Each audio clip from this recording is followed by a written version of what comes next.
চা বাগানে। তো আমাদের সামনে উপস্থিত আছেন আমাদের সদ্যভাজন বড় ভাই জনাব মোহাম্মদ সিরাজ মোল্লা ভাই।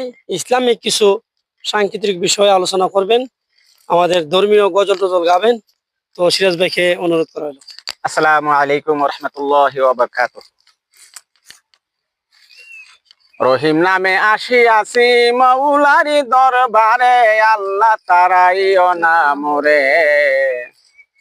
তোমারি দরজার গোলাম তোমারি দুয়ারে, তোমারি দরজার গোলাম তোমারি দুয়ারে, আল্লাহ তারাইও না মোরে।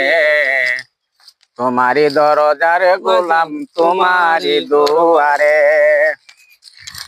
আশেবারি কথা ছিল নিয়া নেকের বুঝা, ভাগ্য দোষে আসতে হলো নিয়ে পাপের পূজা।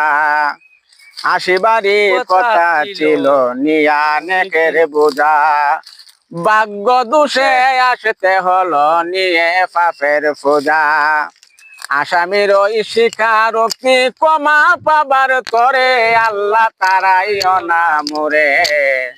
তোমারি দরজার গোলাম তোমারি দুয়ারে, তোমারি দরজার গোলাম তোমারি দুয়ারে, আল্লাহ তারাইও না মোরে।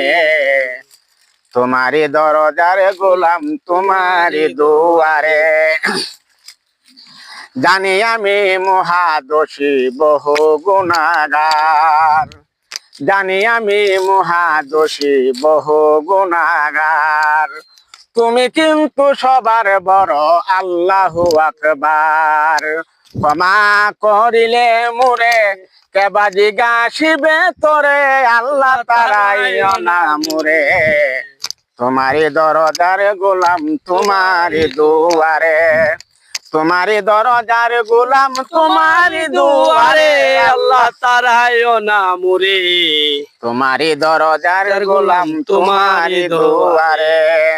গুণী কিংবা দোষী হই তবু তোমার দাস, গুণী কিংবা দোষী হই তবু তোমার দাস। তুমি বিনে কারো কাছে পাইব কমার হার, বিদায় করিলে মোরে কেবা সাহায্য করবে মোরে, আল্লাহ তারাইও না মোরে। তোমারি দরজার গোলাম তোমারি দুয়ারে, তোমারি দরজার গোলাম তোমারি দুয়ারে, আল্লাহ তারাইও না মোরে। তোমারি দরজার গোলাম